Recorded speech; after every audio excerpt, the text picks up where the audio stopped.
বন্ধুরা, আজকে সকলেই জানেন আজকে হনুমান জয়ন্তী। আজকে আমি সন্ধেবেলা এই 5:30 নাগাদ ব্যারাকপুর চলে গিয়েছিলাম। আশা করি সকলেই জানেন মোটামুটি যে ব্যারাকপুরে বিরাট আকারে এক হনুমানজির মন্দির আছে, ওখানে গিয়েছিলাম।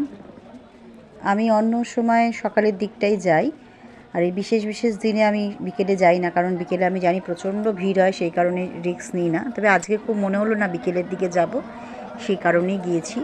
আর গিয়েছিলাম বলে এত সুন্দর লাইটিংগুলো মানে আমি ভিডিও করতে পেরেছি। আর শুধু ভিড়টা দেখুন, মন্দিরের মানে যে চাতালটা, বাইরের যে চাতালটা, সেখানে শুধু ভিড় দেখুন, কয়েক লক্ষ মানুষের ভিড়। আমি খুব ভালো করে ভিডিও করে উঠতে পারিনি। আমি একটুখানি চতুর্দিকে ডেকোরেশন যেগুলো করেছিল সেগুলো একটু দেখাচ্ছিলাম, মানে ভিডিও করতে ব্যস্ত ছিলাম। আর হনুমানজির মূর্তি সেখানে তো গিয়ে ভিডিও করার মতন কোনো রাস্তাই ছিল না, মানে প্রচণ্ড গার্ড ছিল, পুলিশ ছিল প্রচুর। তাও তার মধ্যে থেকে যতটুকু পেরেছি করেছি, ভিডিও করেছি। লাইনও, পুজোর লাইনও প্রচুর ছিল। আমি প্রায় ধরুন 2000 মানুষের পেছনে দাঁড়িয়েছিলাম লাইনে।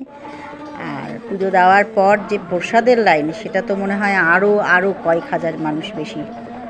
যাই হোক, সবটাই ঠিকঠাক মতন দিয়েছি। একাই গিয়েছিলাম, কিন্তু খুব সুন্দর করে পুজোও দিয়েছি, ভোগও নিয়েছি। খুব ভালো লেগেছে আমার। আগামী বছরও চেষ্টা করব সন্ধেবেলায় যাওয়ার। আমি সকালের দিকটাই যাই, গিয়ে পুজোটা দিয়ে আসি, কিন্তু এবছরটা আমি বিকেলের দিকে গেলাম বলে এতটা ভালো লাগলো।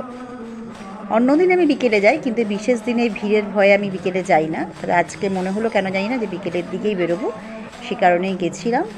আর ভিড় ছিল প্রচুর, কয়েক হাজার মানুষের ভিড় ছিল। তার মধ্যে থেকে খুব সুন্দর করে পুজো দিয়েছি। খুব ভালো লেগেছে আজকে আমার, মানে সন্ধ্যেটা খুব ভালো কেটেছে। তাহলে বন্ধুরা, ভিডিওটা কেমন লাগলো অবশ্যই কমেন্ট করে জানাবেন। জয় শ্রী রামচন্দ্রের জয়, জয় পবনপুত্র সংকট হনুমানজির জয়। ভগবান রামচন্দ্র, সংকট মোচন হনুমানজি সকলের মঙ্গল করুক, সকলকে ভালো রাখুক, সকলকে সুস্থ রাখুক।